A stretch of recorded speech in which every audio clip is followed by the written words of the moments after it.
New Zealand के खिलाफ T20 series के स्क्वाड में कौन कौन होगा, आइए जानते हैं। मुत्तहिदा अरब इमारात से खेलने वाले PSL के performer Usman Khan in action होंगे। न्यूजीलैंड के खिलाफ T20 होम सीरीज में इंजरी का शिकार हारिस रऊफ नुमाइंदगी से महरूम हो गए।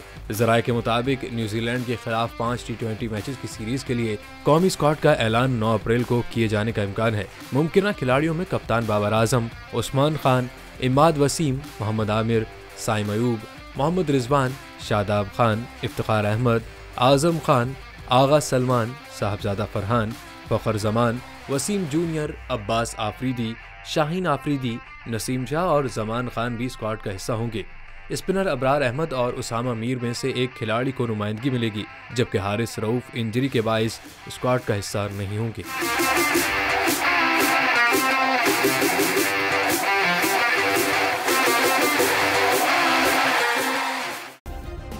सब्सक्राइब करें और बेल दबाएं ताकि कोई खबर रह न जाए।